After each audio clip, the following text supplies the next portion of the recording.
Assalamualaikum warahmatullahi wabarakatuh. Perkenalkan, nama saya Jufri Zakaria, nomor absen 7 dari kelas 1G Akuntansi Manajemen. Di sini saya akan menjelaskan tentang pengendalian kas. Pengertian: pengendalian internal kas adalah suatu tindakan yang dilakukan oleh manajemen perusahaan dengan tujuan menjamin bahwa kegiatan keluar dan masuk kas berjalan sesuai dengan yang sebenarnya. Dan dengan pengendalian kas diharapkan dapat meminimalisir kemungkinan kecurangan kas.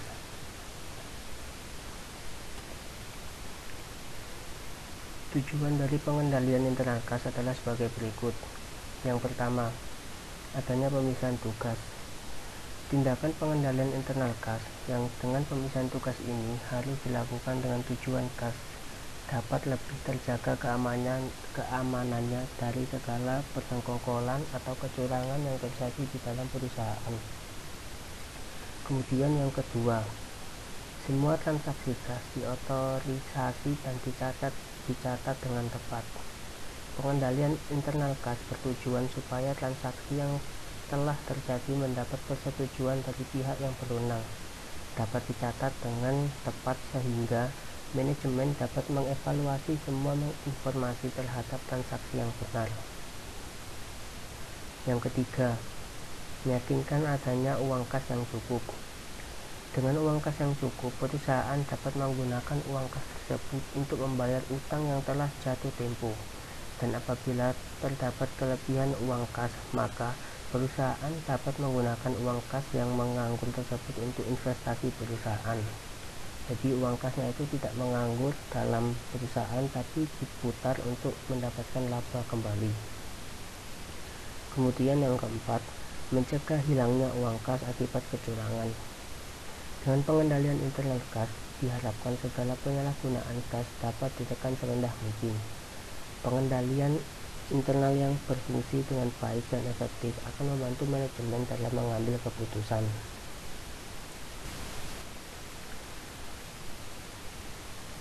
Kemudian aliran kas.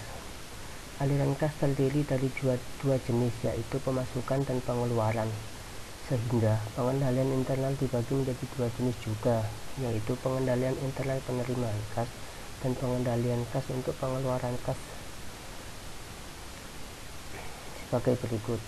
Yang pertama, pengendalian internal kas.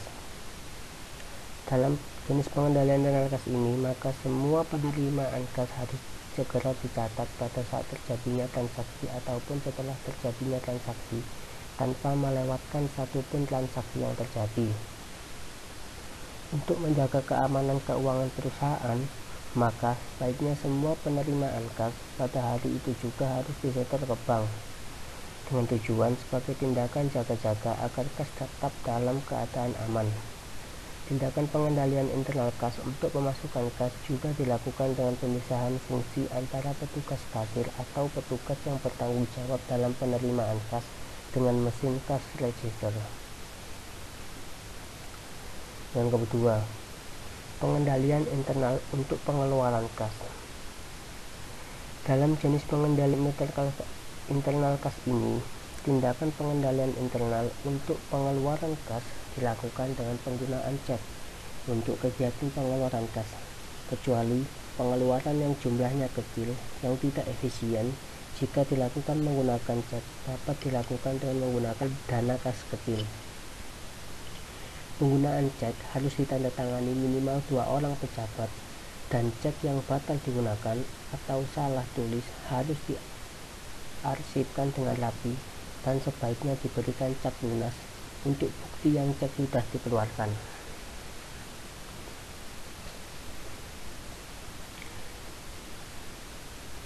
Kemudian salah satu bentuk pengendalian internal kas yaitu kas kecil. Kas kecil ini bertujuan untuk kegiatan pengeluaran kas dalam jumlah kecil sehingga tidak memungkinkan untuk dilakukan dengan menggunakan cek. Kas kecil dibentuk dengan tujuan mengefisienkan kegiatan yang membutuhkan dana dalam jumlah yang kecil. Pengendalian internal kas ini sangat penting untuk dilakukan karena Pengendalian kas ini akan menjadikan kegiatan pengerantar pemasukan kas berjalan sesuai dengan yang diharapkan dan tindak kecurangan dan meminimalisir bahkan dapat dihindarkan dari perusahaan. Jadi perusahaan tidak perlu khawatir dengan kasnya.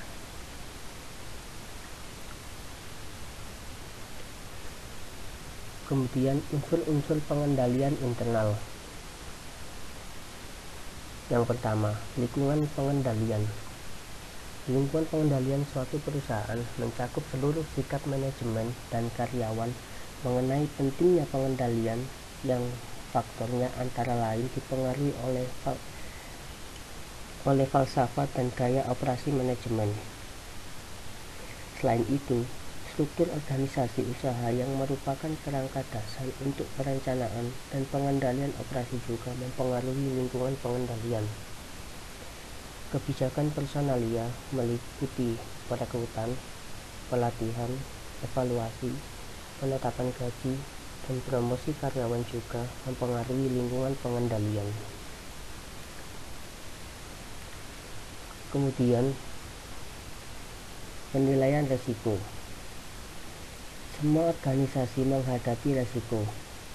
Contoh-contoh risiko antara lain perubahan tuntutan pelanggan, ancaman persaingan, perubahan peraturan, perubahan faktor ekonomi seperti perubahan suku bunga, dan pelanggaran karyawan terhadap prosedur perusahaan. Setelah risiko dapat diidentifikasi, maka dilakukan analisis untuk memperkirakan besarnya pengaruh dari risiko tersebut serta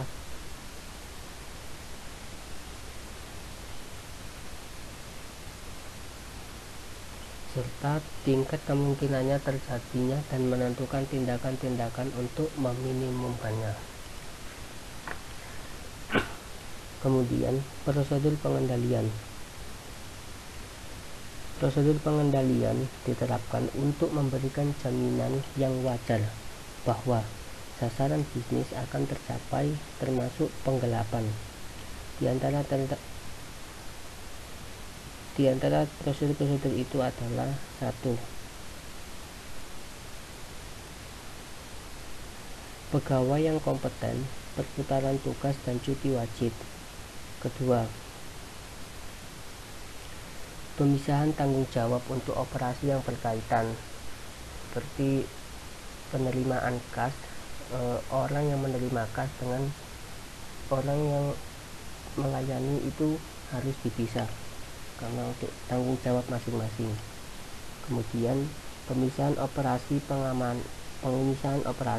pengamanan aktiva dan akuntansi.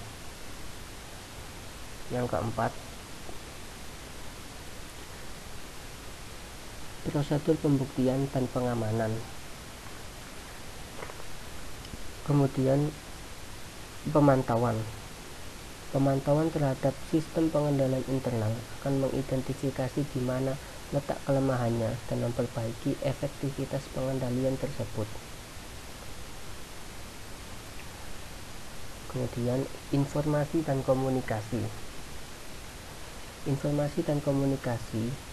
yang valid mengenai lingkungan pengendalian, penilaian risiko, prosedur pengendalian, dan pemantauan diperlukan oleh manajemen untuk mengarahkan operasi dan memastikan terpenuhnya tuntutan pelaporan serta peraturan yang berlaku. Kemudian, tujuan informasi arus kas.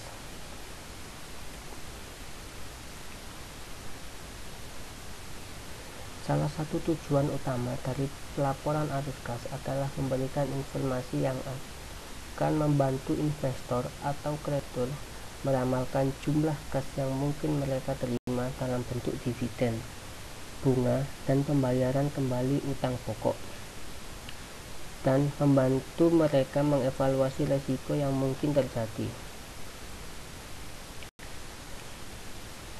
Evaluasi mengenai arus kas di kemudian hari dan risiko yang dihadapi oleh investor dan kreditor sangatlah relevan, karena kedua hal ini merupakan informasi dasar bagi penentuan present value dari surat-surat berharga. Itu tadi tentang pengendalian kas. Mohon maaf apabila ada kesalahan dari saya mohon maaf yang sebesar-besarnya. Assalamualaikum warahmatullahi wabarakatuh.